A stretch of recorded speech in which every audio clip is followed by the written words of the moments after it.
Oh, and this is what I do, by the way, when my wife is shopping.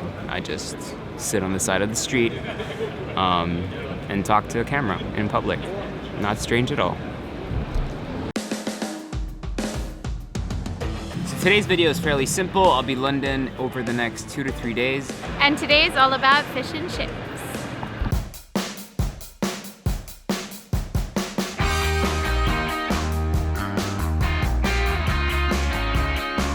Fried fish was actually introduced into Britain by Jewish refugees from Spain and Portugal. They would usually be on the street selling from large trays of fish that are hung from the necks of the sellers. After that, there are two main theories as to how these ingredients came to being sold together. The first being from an entrepreneur called John Lees in 1863, who was believed to sell fish and chips out of a wooden hut at Mossley Market in industrial Lancashire. Other people said the first combination was actually opened by a Jewish immigrant, Joseph Mallon, within the sound of bow bells in East London around 1860. Regardless who invented it, it has become a fast food staple as important as hot dogs or burgers are in the US. All right, first stop, we're at Golden Union. I got the small cod. Mind you that this is the small portion and it's absolutely massive. Got a couple more to go today, so I'm not gonna go too hard on it. You're looking for something flaky, not too oily.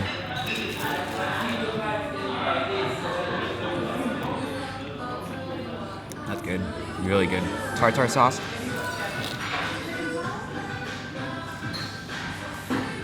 It's a pretty good start. And the fries. Hands are a little bit oily. Flavor's there. That fish is absolutely delicious. I feel like I just need to add some salt to it, maybe some vinegar. But great start overall. We interrupt this program to bring you a special report.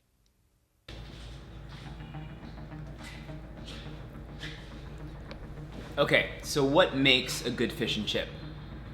I think there's a yearly competition for fish and chips, and one of the items that people look at, obviously, is the fish. You can only look at the fish and the chips. So people look for something firm, flaky, not too oily, nice and white, and has a really great kind of moist texture inside.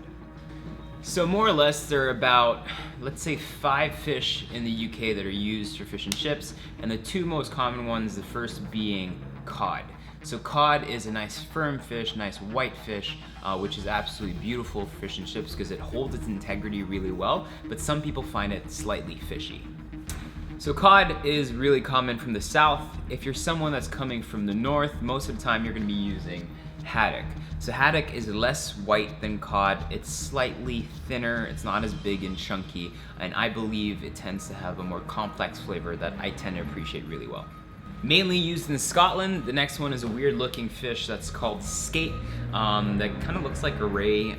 It's strange. It has these very strange ridges on them as well when you cut them through and fillet them, but they have such a great flavor if you can get, you know, away from how it looks, and if you're someone that's squeamish of eating things that look weird, but this is probably not for you, but don't all fish look strange? I really do believe so. Next is Plaice. I don't know if I'm saying that right. I feel like Plaice? Yeah, I guess it's called Plaice. This we actually tried in this hunt for the best fish and chips in our third location. I found it to be absolutely delicious. Again, it's a nice flat fish. It's much thinner, but it has great flavor as well, and it has a great texture too. So it's not as common, but some places do serve it, as did the last location we visited. Finally, the last one you might find is pollock, which is right behind me right here. Very popular in the west coast, on the west side of the UK. It is considered to be a great substitute to cod because cod has certain limitations in terms of how many kilos of cod people can catch year-round. So cod is seen as something that's not necessarily very sustainable or environmentally friendly. So pollock is a great substitute because it's slightly more environmentally friendly. Apparently there are more populations of it. It is slightly cheaper because it's less popular, but it's also very tasty and does have a really nice firm texture.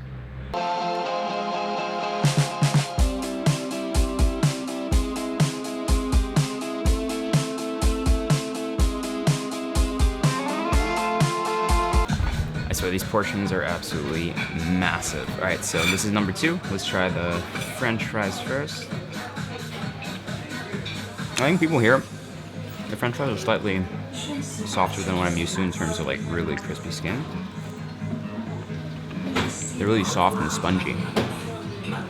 Not my favorite style, but very tasty in terms of flavor. Next, the fish I'm having here in Poppie's is the haddock.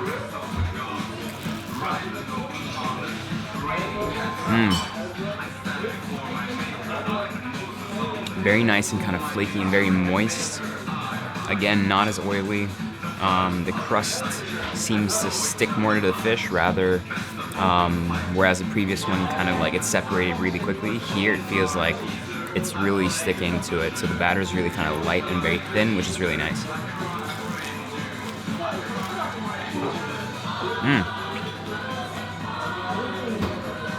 I actually prefer this one better.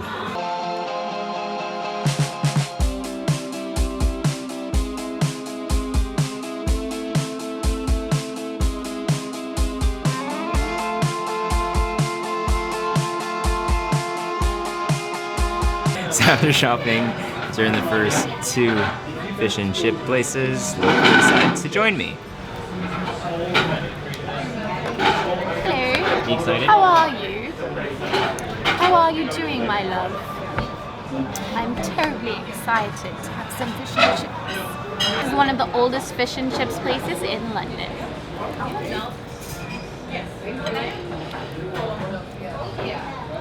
So the batter is very crispy, but when you reach the fish, it's super tender, very fresh, nicely cooked, crunchy on the outside, and perfectly cooked in the inside. And it's not too oily. This is what I super love. You can tell that they've been cut by hand. They're super nice and thick. I love that they're not crunchy because I love my chips kind of soggy in a way. Yum. You can really taste it. Nice and soft. I don't like crispy fries. All in all, it's good. I'd give it a 9 out of 10. Ooh, that's not bad. All right, this is the last one for me. This is 3 in like 2 hours.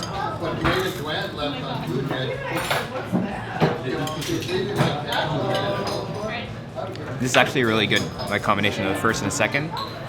My problem with my first one was that the batter was too, it would come off.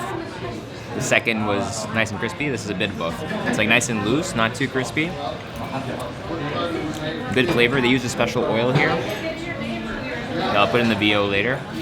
And I love that they serve it with mushy peas. That makes all the difference for me. I'll try the French fries. Much softer. Much softer. So while putting the finishing touches to that video, I completely forgot to do a closing in London, so I'm doing it now. I really hope you guys enjoyed that. It was a lot of fun to shoot and eat my way through the city and try to find the best fish and chips. That third place, Soul Rockin' Place, was really tasty, and watching it now, I'm actually really salivating. So I'm super excited to show you guys that, and I'm about to upload it in a couple hours. It's 1:50 p.m., so it should be coming up tonight around 6 p.m. But please make sure you subscribe. There's a bunch of other videos coming up this week that are really fun. The content plan is full and it makes me happy, and I've been really happy with how you guys are responding to this new content I've been shooting in the studio. And don't worry, there's more travel videos to come as well, not just cooking videos. So yeah, just wanted to drop in, say thank you, and I'll see you guys next time.